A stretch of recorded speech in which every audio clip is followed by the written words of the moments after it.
আজকে আপনাদেরকে পাঙ্গাস মাছ রান্না করে দেখাবো। চুলায় আমি একটা পাত্র বসিয়ে দিয়েছি, এর মধ্যে পরিমাণ মতো তেল দিয়ে নিয়েছি। পেঁয়াজ কুচিগুলো দিয়ে দিব, ভালো করে নেড়ে নিব। এবার মরিচের গুঁড়া দিব,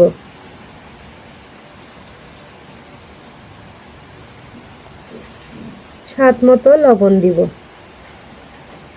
ধনিয়ার গুঁড়া দিব, হলুদের গুঁড়া দিব, সামান্য পানি দিয়ে কষিয়ে নিব।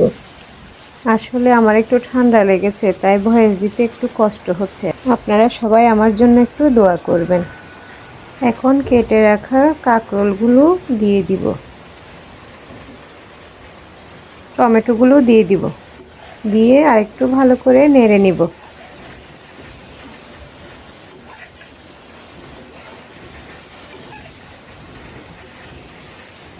এবার ডেকে রান্না করে নেব। আর একটু নেড়ে নিব।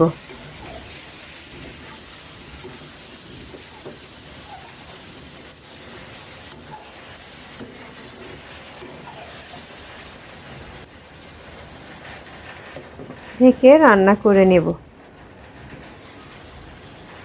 এখন এর মধ্যে মাছগুলো দিয়ে দিব, ভালো করে নেড়ে দিব, নেড়ে রান্না করে নেব। আমি এখানে পানিটা এখন দিব না, একটু পর করে দিব।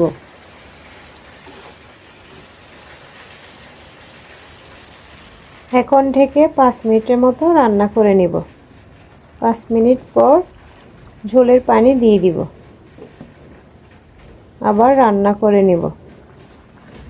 এবার কেটে রাখা টমেটোগুলো দিয়ে দিব, কয়েকটা কাঁচামরিচ দিয়ে দিব, সামান্য ভাজা জিরার গুঁড়া দিব। ঢেকে রান্না করে নেব।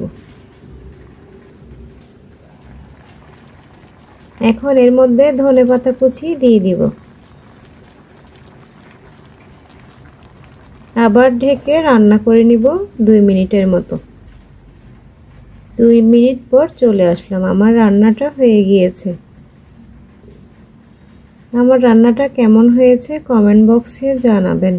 আপনারা সবাই ভালো থাকবেন, সুস্থ থাকবেন, আর আমার জন্য বেশি বেশি দোয়া করবেন। ওকে ফ্রেন্ডস, আল্লাহ হাফেজ, আসসালামু আলাইকুম।